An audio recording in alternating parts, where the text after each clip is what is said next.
ఇవాళ సిలిండర్ ఆ రోజు అవుతున్నది, బుక్ అయిపోతుంది. సిలిండర్ రావడం లేకుండా గ్యాస్ సిలిండర్లు నింపిన 14లో తెలంగాణ రాష్ట్ర సమితి అధికారంలోకి వచ్చింది. ఉత్తరప్రదేశ్ లో యోగి ఆదిత్యనాథ్ సర్కారు, ఆంధ్ర సర్కారు కానీ వాళ్ళ పంపాల వల్ల వాళ్ళకి గుర్తుండేది ఫోటో ఒకటే, గంగాధర్ నాయక్, జే బాబు,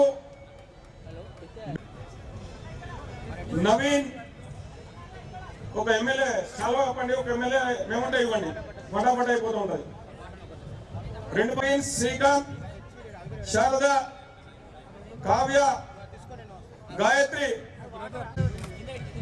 దయచేసి ఎవరైనా సన్మానం చేయాలనుకుంటే ఇటువంటి కండువాలు మాత్రమే తీసుకురండి. మీరు కప్పేసిన డీజే సౌండ్స్ వాళ్ళు విజయ్, రాజు, మహేష్.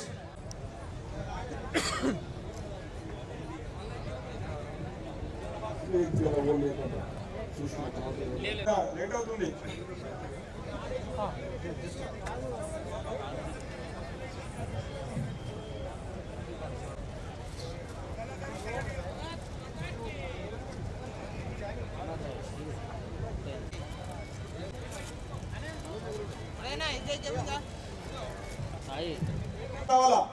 ఈ వెహికల్స్ నడిపినటువంటి drivers Sai Surul, G Ajay, S Narsaiah, A Narasimha, S Yadaiah, MD Pasha, T Krishna, Jameel, Azhar Ali, Mohammed Ishaq. ఈ వెహికల్స్ గతాలకు సంబంధించిన డ్రైవర్స్ అందరూ కూడా తొందరగా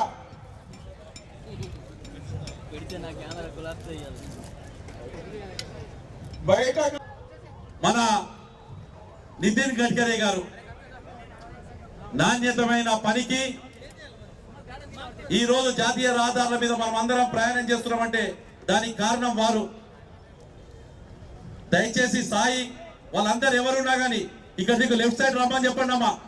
లెఫ్ట్ సైడ్ రండి. వేదిక మీ గట్టిగా చప్పట్లతో వారికి స్వాగతం చెప్పాల్సిందిగా విజ్ఞప్తి చేస్తున్నారు. గట్టిగా చప్పట్లతో అందరూ కూడా.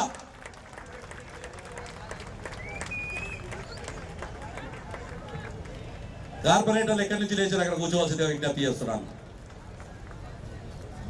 సార్ నమస్కారం సార్. అయ్యా సార్.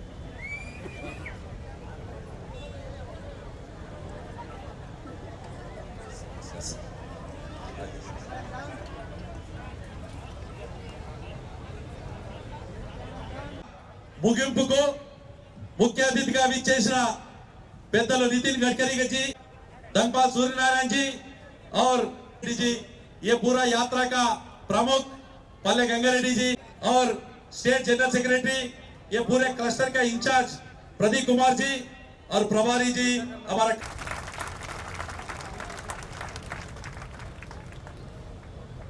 सर ये रोड बासर से शुरू होता था, निजामाबाद अर्बन, निजामाबाद रूरल में से फिर अपने को सिरसिला, सिद्दीपेट, हुस्नाबाद,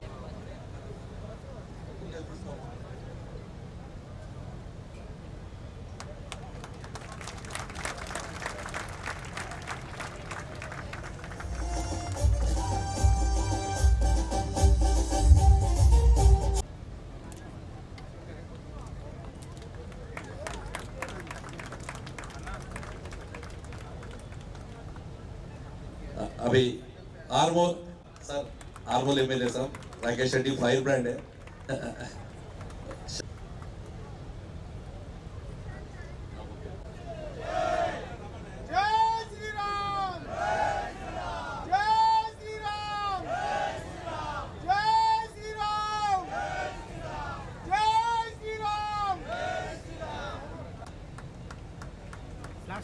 और जगित्याल जिला अध्यक्ष सत्यनारायण जी और पार्लियामेंट कन्वीनर, पार्लियामेंट प्रभारी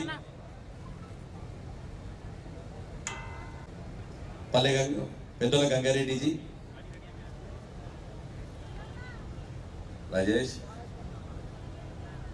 सी नवोदय इसान पार्लियामेंट कन्वीनर गदे बोमन अली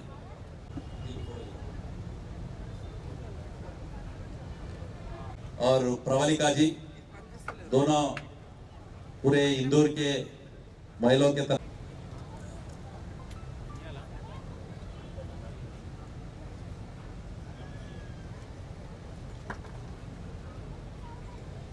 हमारे लोकप्रिय सांसद श्रीमान अरविंद धर्मपुरी गुरुजी,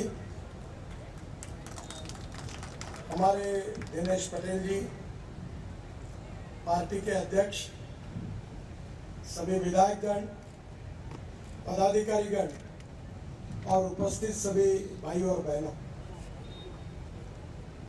आज मैं जब आ रहा था और अरविंद जी से जब बात कर रहा था तो उन्होंने मुझे बताया कि हमारे निजामाबाद जिले में हल्दी का उत्पादन बहुत ज्यादा होता है। उन्होंने मुझे ये भी बताया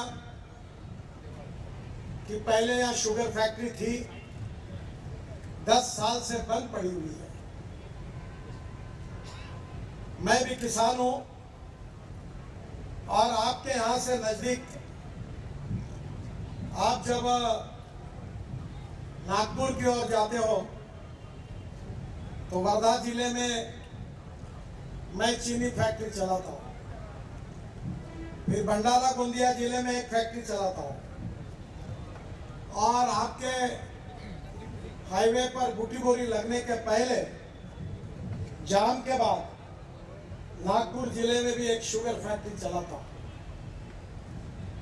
हमारे देश के किसानों की हालत अच्छी नहीं है, क्योंकि इसका कारण है कि 1947 में हमारे देश के प्रधानमंत्री जवाहरलाल नेहरू बने और कांग्रेस पार्टी का शासन आया। बहुत वादे हमारे साथ नेहरू जी ने किए थे, पर गांव, गरीब, मजदूर और किसान का कल्याण नहीं हो पाया। गांधी जी ये कहते थे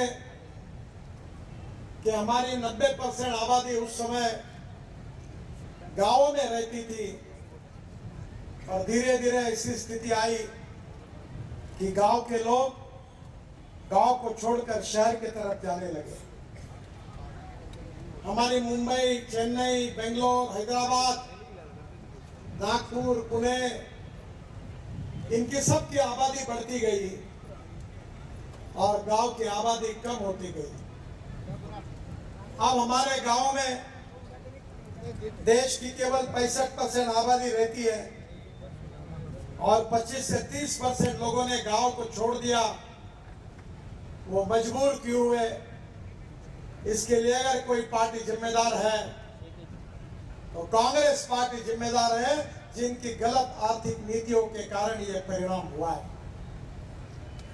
गांव की हालत ऐसी बना दी कांग्रेस पार्टी के राज में कि गांव में जाने के लिए रोड नहीं, पीने के लिए पानी नहीं, शुद्ध पानी मिल नहीं रहा था, किसानों के फसल के सही दाम नहीं थे। मुझे याद है जब अटल बिहारी वाजपेयी देश के प्रधानमंत्री बने तो मैं उस समय महाराष्ट्र में मंत्री था। आप में से बहुत से लोगों को मुंबई जाने का मौका मिलता है। मैंने मुंबई में 55 उड़ान पुल बनाए और मुंबई से पूना से लेकर मुंबई पुणे एक्सप्रेस हाईवे बनाया, और समुद्र में एक वर्ली बांद्रा सीलिंग प्रोजेक्ट बनाया। और जब वाजपेयी जी ने इसको देखा तो उन्होंने मुझे दिल्ली बुलाया और उन्होंने मुझे आदेश दिया कि नितिन, तुमने शहरों में तो बहुत काम किया है, पर अब हिंदुस्तान के गांवों को जोड़ना चाहिए और गांवों को जोड़ने के लिए योजना तैयार करनी है। और जिम्मेदारी मैं तुम्हारे ऊपर छोड़ता हूं। जल्दी अध्ययन करके कमेटी बनाओ और गांव को जोड़ने वाली योजना तैयार करो। बहनों और भाइयों, मैंने 4 महीने में अपना रिपोर्ट तैयार किया। नाबार्ड के अध्यक्ष मेरे साथ थे, रिजर्व बैंक के डिप्टी गवर्नर मेरे साथ थे, और मैंने वाजपेयी जी को रिपोर्ट सौंपा। और बराबर 20 दिन के अंदर उस समय के हमारे राष्ट्रपति डॉक्टर अब्दुल कलाम साहब ने उस योजना की घोषणा की, जो फ्लैगशिप योजना है, आज भी लोगों में सबसे बड़ी पॉपुलर है। उस योजना का नाम था प्रधानमंत्री ग्राम सड़क योजना, और ये योजना बनाने का सौभाग्य मुझे मिला। और हिंदुस्तान के इतिहास में 6.5 लाख गांवों में से अगर 3,70,000 गांवों को मजबूत रोड से जोड़ने का काम हिंदुस्तान के इतिहास में किसी व्यक्ति ने किया है तो उसका नाम अटल बिहारी वाजपेयी है। ये मैं गौरव के साथ कह सकता हूं। क्या कांग्रेस पार्टी चाहती तो ये काम नहीं कर सकती थी? पर कभी कांग्रेस ने गांव गरीब मजदूर किसान को, उनके विकास को कभी प्राधान्य नहीं दिया। गांव में स्कूल की बिल्डिंग थी तो टीचर नहीं थे, टीचर थे तो बिल्डिंग नहीं थी, दोनों थे तो विद्यार्थी नहीं थे, और तीनों थे तो पढ़ाई नहीं थी। अस्पताल की हालत कांग्रेस के राज में ऐसी थी कि डॉक्टर है तो दवाई नहीं, दवाई है तो डॉक्टर नहीं, दोनों है तो नर्स नहीं, और तीनों है तो कौन मरने के लिए जाए, ऐसे दवाखानों की हालत बनी थी। और इसलिए लोग गांव को छोड़ने लगे। पर मोदी जी आने के बाद 2014 में हमने गांव गरीब मजदूर किसान को, उसके विकास को प्राधान्य दिया। वाजपेयी जी ने 2004 में उस समय के पेट्रोलियम मंत्री राम नाइक के साथ मुझे भी ब्राजील भेजा था। उस समय हमने ये घोषणा की थी कि इस देश का किसान केवल गेहूं, चावल और मक्का नहीं लगाएगा। इस देश का किसान ये पेट्रोल डीजल का अल्टरनेटिव ईंधन बनाएगा, ऊर्जा बनाएगा। और आज मुझे बताते हुए खुशी हो रही है कि हमारे देश का किसान अब इथेनॉल बना रहा है। मैं 2004 से इथेनॉल के लिए पर काम करता हूँ। गेहूं, चावल, मक्का लगाने से किसानों की हालत नहीं सुधर सकती। मैं खुद, हमारे यहाँ गन्ने के जूस से हम इथेनॉल बनाते हैं। पूरे विदर्भ के 10 जिले में जितने पेट्रोल की गाड़ियां, उसमें हमारा इथेनॉल डाला जाता है। मोलाइसेस, आप क्या मोलाइसेस को क्या कहते हैं मुझे मालूम नहीं, यूपी में शीरा बोलते हैं, आप क्या बोलते हैं? मोलाइसेस, सी मोलाइसेस, बी मोलाइसेस। और अब हमारी सरकार ने अनुमति दी है कि शुगर के जूस से भी इथेनॉल बन रहा है। पेट्रोल में 20% इथेनॉल डाल रहे। अब इतना ही नहीं, तो मैं ट्रांसपोर्ट मंत्री हूं, मेरे पास टोयोटा की इनोवा गाड़ी है दिल्ली में, और वो गाड़ी 100% बायो इथेनॉल पर चलती है। और मुझे बताते हुए खुशी है कि 60% बिजली तैयार करती है। और उसका पेट्रोल के हिसाब से अगर एवरेज निकाला जाए तो पेट्रोल के भाव के तुलना में वो 25 रुपए लीटर पेट्रोल का भाव होता है। अब इतना ही नहीं, तो हमने चावल से इथेनॉल बनाने की अनुमति दी, मक्के से इथेनॉल बनाने की अनुमति दी। आसाम में नुमालीगढ़ में हमने बांबू से इथेनॉल बनाया।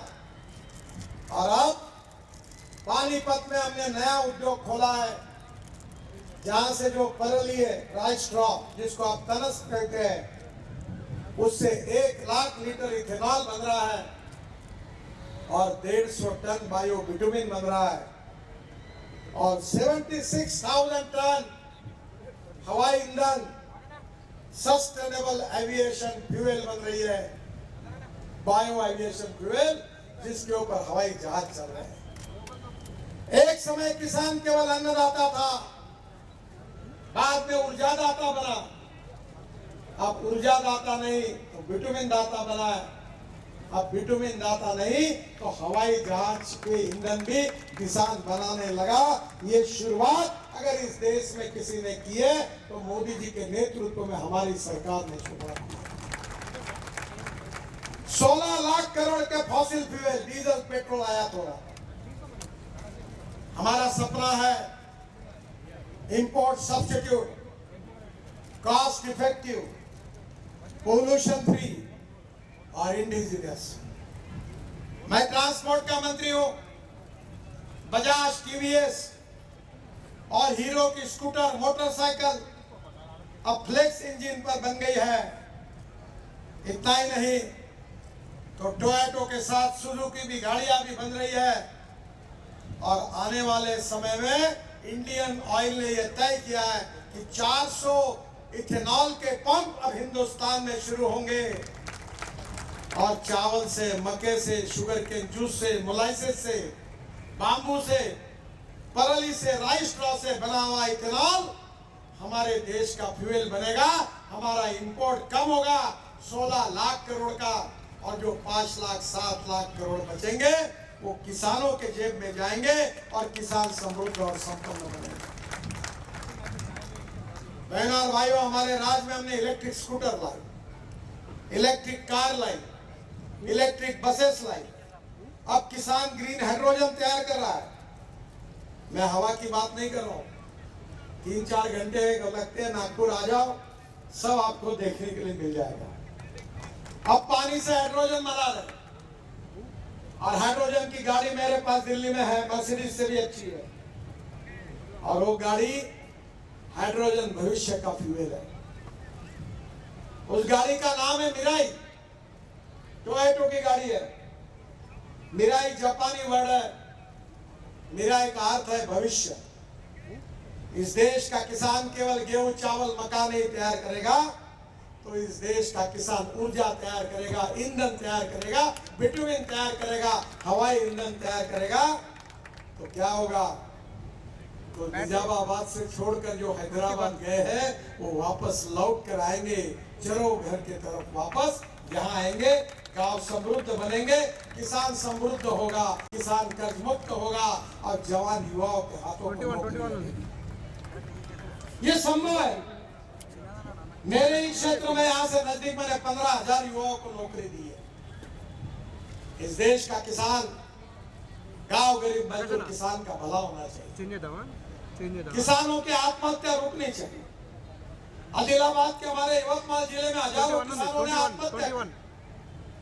हमारे पश्चिम विदर्भ में किसानों ने आत्महत्या की, क्योंकि किसान जो फसल उगाता है उसको सही दाम नहीं मिलता। कापूस सस्ता है, कपड़ा महंगा है, गेहूं सस्ता है, ब्रेड बिस्किट महंगे हैं, संतरा सस्ता है, जूस महंगा है। किसान को माल को कोई कीमत नहीं है। मुझे खुशी है कि आपका हल्दी का हब है, और उसमें से भी ऑर्गेनिक हल्दी जो तैयार करेंगे उनको बहुत बड़ा एक्सपोर्ट पोटेंशियल। हमारे हिंगोली के सांसद हेमंत पाटिल मेरे पास बार बार आते हैं।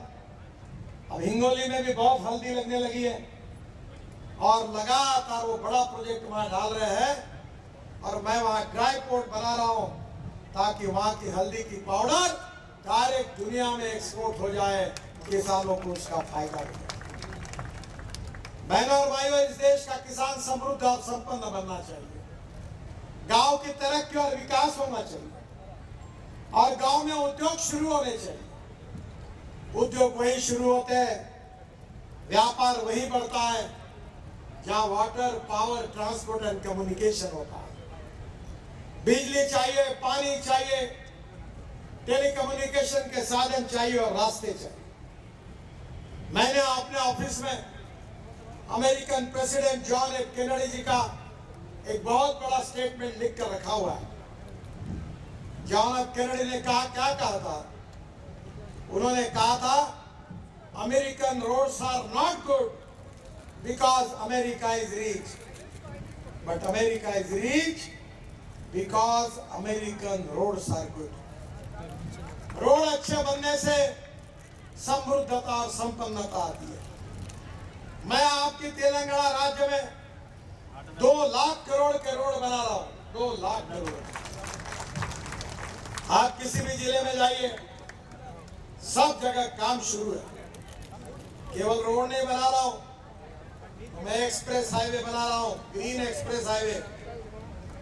हमारे यहाँ मंचेरियल से लेकर अमूर तक 132 किलोमीटर 5,200 करोड़ रुपए खर्चा करके मैंने काम शुरू किया है, जिससे ये दूरी कम से कम 25 किलोमीटर कम हो जाएगी। और जहां यात्रा के लिए 4 घंटे लगते थे वो 1.5 घंटे में काम हो जाएगा। और Singrauli collieries, Bellampalli, coal chemical complex near Mancherial, ACC cement factory, सबको एक अच्छी कनेक्टिविटी होगी। मैं नागपुर से विजयवाड़ा एक्सप्रेस हाईवे बना रहा हूं, इसकी लागत 15,000 करोड़ रुपए है, 401 किलोमीटर है। और ये कॉरिडोर नागपुर से विजयवाड़ा के बीच बेटर कनेक्टिविटी देगा। इसमें से कालेश्वरम मंदिर, हजार स्तंभ मंदिर, भद्रकाली मंदिर, रामप्पा मंदिर, कुरावी वीरभद्रा स्वामी मंदिर, इसको कनेक्टिविटी मिलेगी। हमारे हैदराबाद से रायपुर तक हम हाईवे बना रहे, काफी काम हो चुका है। ये 335 किलोमीटर का है, इसकी लागत 12,000 करोड़ रुपए है। इसकी लंबाई जो है वो 65 किलोमीटर आपके इसमें आती है। और मेरा विश्वास है कि ये भी हाईवे तेलंगाना के विकास के लिए बहुत महत्वपूर्ण होगा। जो आपके विकास के लिए बहुत इंपॉर्टेंट हाईवे है वो इंदौर से हैदराबाद है। ये 525 किलोमीटर 15,000 करोड़ की लागत की योजना है। परियोजना में लंबाई 136 किलोमीटर है, 3 पैकेज 5,000 करोड़ की है। तेलंगाना, महाराष्ट्र और मध्य प्रदेश के बीच इसके कारण ट्रैफिक में तेजी आएगी। हैदराबाद और नांदेड़ के बीच का समय अभी जो लगता है वो आधा हो जाएगा। अभी कितना लगता है? आधा हो जाएगा। इंदौर से हैदराबाद का समय 12 घंटे से घटकर केवल 5 घंटे हो जाएगा। मुझे विश्वास है नागपुर, विजयवाड़ा, हैदराबाद, विशाखापट्टनम, इंदौर, हैदराबाद, सोलापुर, कर्नूल, चेन्नई, हैदराबाद, रायपुर, ये पूरे तरह से केवल तेलंगाना में हम कम से कम 60,000 करोड़ रुपए के हाईवे बना रहे। ये तो हम लोग अपने भाषण में कहते थे कश्मीर से कन्याकुमारी तक। आप कभी मनाली में गए होंगे, हिमाचल प्रदेश में। मनाली के बाद रोहतांग पास जाना पड़ता है, हिमालय के ऊपर 3.5 घंटे लगते थे, अब 8 मिनट में जाते हैं, टनल बना दिया। वहां से बाहर निकलने के बाद लद्दाख लेह तक 4 टनल बनाते, वहां से लद्दाख ले आते, वहां से कारगिल के नीचे जोजिला टनल, आशिया की सबसे बड़ी 11 किलोमीटर बनाई, जोजिला से झेड़मौर बनाई, और हिमालय के बीच में से वो आता है श्रीनगर से जम्मू के बीच में 18 टनल बनाई। और वैष्णव देवी के पहले हमने हाईवे बनाया दिल्ली से कटरा, अमृतसर, कटरा से दिल्ली 6 घंटे में, अमृतसर 4 घंटे में, श्रीनगर 8 घंटे में, और दिल्ली आकर दिल्ली मुंबई एक्सप्रेस हाईवे से दिल्ली से मुंबई 12 घंटे में।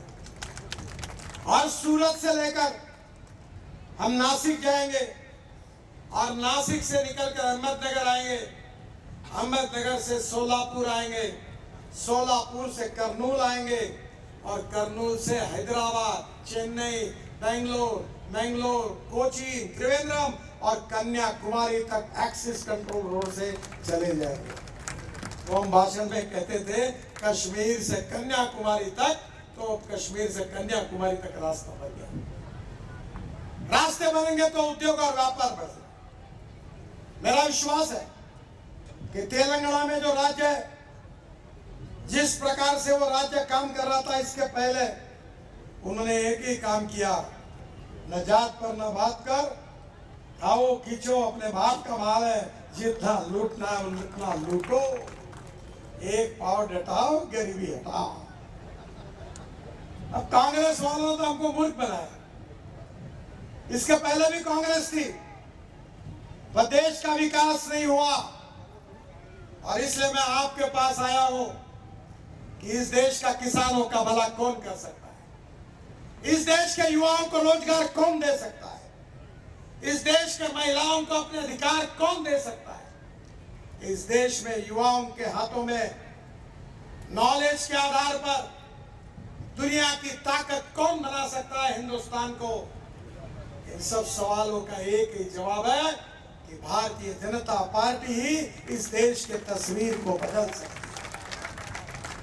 मोदी जी का सपना है कि हिंदुस्तान को आत्मनिर्भर भारत बनाना। मोदी जी का सपना है $5 ट्रिलियन की इकोनॉमी को बनाना।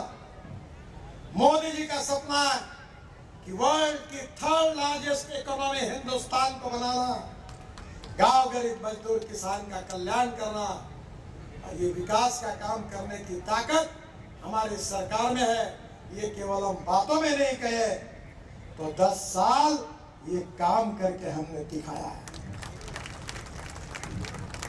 और इसलिए जो विकास यात्रा तेलंगाना में चल रही है, एक परिवर्तन की आंधी लेकर आपको आना है।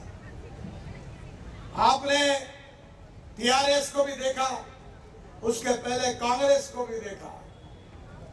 एक हिंदी पिक्चर में गाना था, जब भी जी चाहे तो नई दुनिया बसा लेते हैं लोग, एक चेहरे पे कई चेहरे लगा लेते हैं लोग। ये सब डुप्लीकेट माल है। अगर आप विकास चाहते हैं तो भारतीय जनता पार्टी को मजबूत करिए। दिल्ली में हमारी सरकार है, तेलंगाना में भी हमारी सरकार आएगी, फिर से आपको अवसर मिलेगा। और मेरा विश्वास है कि दिल्ली में भारतीय जनता पार्टी की सरकार ने तेलंगाना के भविष्य को बदल दिया। ये जो विकास की प्रक्रिया है, ये और गतिशील करने के लिए, तेलंगाना का विकास करने के लिए मैं आपको विश्वास देता हूं कि 2024 समाप्त होने के पहले तेलंगाना के रोड और राष्ट्रीय महामार्ग अमेरिका के बराबर होंगे। ये वचन मैं आपको देता हूं। मेरे पास टाइम नहीं है, बहुत रोड हम बना रहे हैं। हमारे सांसद जी जब भी कहते हैं, जो भी समस्या रखते हैं, हम तुरंत उसको सुलझाने की कोशिश करते हैं। मेरा विश्वास है, आपका प्रेम, आपका विश्वास अगर भारतीय जनता पार्टी के साथ है, तो मोदी जी के नेतृत्व में आने वाले इस लोकसभा के चुनाव में हम 400 को भी पार करके रहेंगे। और उसके लिए आपका प्रेम, सहयोग, विश्वास और समर्थन चाहिए। आप भारतीय जनता पार्टी के साथ रहिए। जात, पंथ, धर्म, भाषा, सेक्स के आधार के ऊपर उठकर भारतीय जनता पार्टी का समर्थन करिए और हमें साथ दीजिए। यही आपसे प्रार्थना करता हूं। फिर से एक बार हमारी यात्रा, जो प्रभावी यात्रा चल रही है, हमारे सभी नेताओं को बहुत बहुत शुभकामनाएं और शुभेच्छाएं देता हूं। आपका प्रेम हमारे साथ रहेगा, इसी विश्वास के साथ मैं अपनी बात को समाप्त करता हूं। बहुत बहुत धन्यवाद। नमस्कार। చెప్పాల్సిందిగా విజ్ఞప్తి చేస్తూ భారత్ మాతా की जय श्री राम।